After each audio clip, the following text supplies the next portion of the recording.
Oh, Rossi did not get away well. Here comes Miller on the Ducati, but what a lightning start from Franco Morbidelli on the Yamaha. He's going to fifth already as well. Has Zarco got that Private Ducati deal signed yet?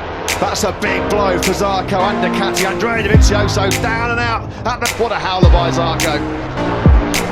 Incredible, isn't it? The championship will change. Down in then, Jack Miller. Almost T-bone Valentino Rossi. End of lap one. Not many people saw that one coming to the Suzuki's, Matt. What a start. Polispargo goes through and Alex Rins. He made up so many places on that opening lap. What the hell? What a great scrap for the podium here last year. Now let's try and find out what happened into turn two. Maverick Vinales just didn't get off the line very well. It's simple as that. Oh, it's Petrucci. Petrucci lost control of his Ducati. And it made Zarco the Dr. Valentino Rossi chasing down, albeit his teammate in 2021. Reacting to the mistake right in low, and then Dovizioso taken out. Nothing that Dovizioso could do. Second year in a row that Andrea Dovizioso has been wiped out. He's not entertaining any cameras at the moment. Fastest lap of the race, Fabio Quartararo. Not seen him fire up things. They had a Rins, Petrucci, Bagnaia, Oliveira in 10th. They had a Binder. Quite a bit of work to do, isn't there, for Polispargo to latch onto the back of Joan Mir again. 1.2 seconds, and he's close enough to even show Jack Miller his front wheel. Hazzy Miller's doing a good job at the moment. He's been hanging into this podium fight, the victory fight, still on that Private Ducati. On board with Rossi.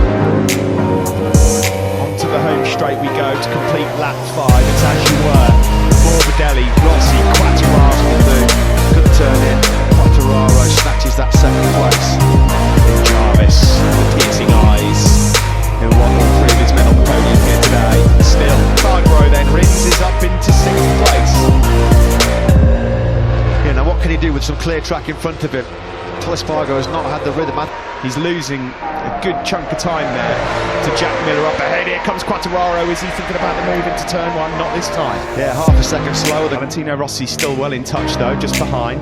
Not losing too much time. Miller as well, having a great run in the early stages. Keeping an eye on the trio of Yamahas up ahead and in 2 or 3 laps time. Yeah, it's going to be who can manage it the best, that's for sure. Even in these cool conditions, the rear tyre's going to be spinning, it's going to be sliding. Who's got the... He's in 13th here, up ahead of Cal Crutchlow and then Maverick Vinales. What sort of lap have we got here from Fabio? 14.3, slightly quicker on that lap was Franco Morbidelli. He's just set his fastest lap of the race. 47 last time for him. He's about 3 or 4 tenths away from where he needs to be right now, Mia.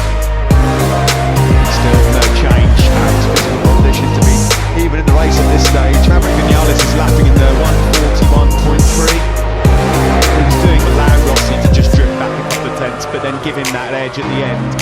Or is it because they genuinely believe that they're in a bit of bother? Jonas Yamaha SRT boys ahead of him. He was slightly slower on that last lap, Rossi, by about a tenth. Quartararo was marginally the faster of the 3. This is a different story altogether, a completely different ball game. This is a victory. He's going to have to survive some immense pressure That's how much you've got to push right on the limit to pass a Ducati at the end of a straight.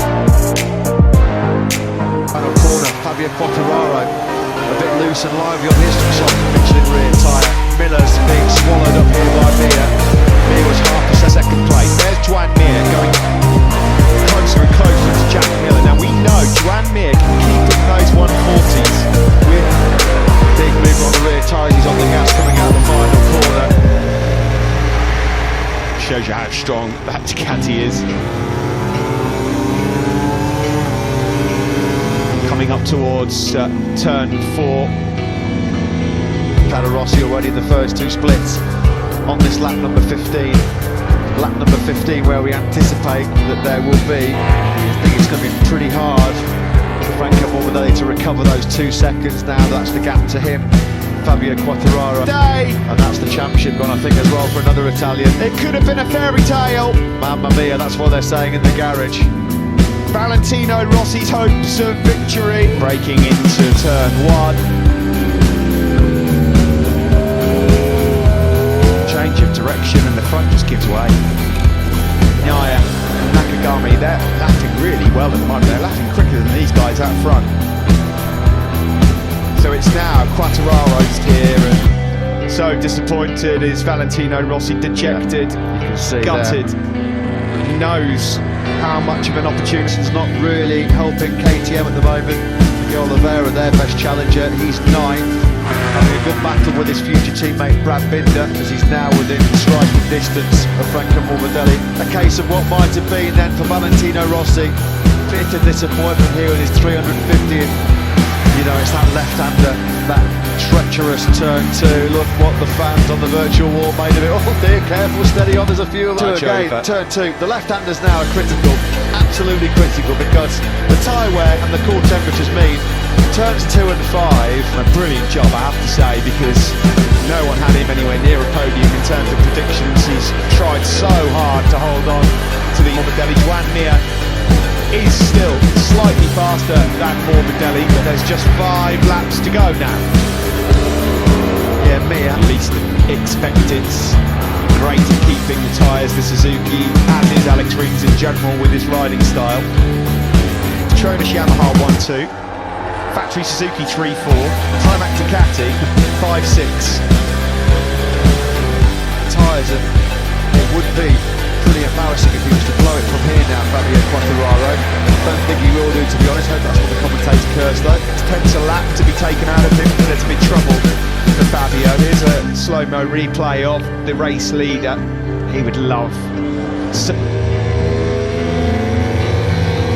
Guys, just a quick thought on Joan Mir. You know, since they have changed to MIPing 3, I was waiting to see as well. He's just fallen behind Cal Crutchlow and Maverick Vinales. Yeah, the guys a bit further back down the pack. They're in danger of slipping into 143. So the deviation. Joan Mir then charging through, surely into second place. There's defence coming from Franco Morbidelli, but he's helpless. Through goes Mir into second place from 13th place on the grid. Yeah, that would be a recovery and a half. He's trying to dish out some more punishment here on Morbidelli. You can see Mir, he's started together on a MotoGP podium together for the first time since Misano 2007. John Hopkins and Chris Vermeulen. Well, that run could be poised to come to an end. We're on the last lap shortly here in Much Nakagami here might just fancy 5th place. Franco Morbidelli on that last lap did a 43.3. His rear tyre has just completely given up the ghost. He was a second.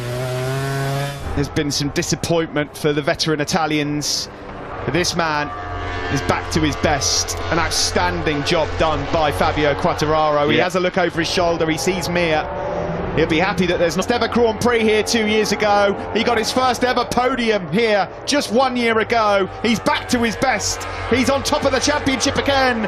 Fabio fires up once more and wins here in Catalunya ahead of the 2 Suzuki. What do you think of Fabio's ride? Yeah, it's a great race. I know for the public maybe it's a bit funny one guy's away, but you see at the end they all ride on eggs. It's 3 podiums on the trot for Joan Mir, and great to see Alex Rins on the podium for the first time this season. Of course, it was a rotten start to 2020 for him with that broken humerus bone and missing out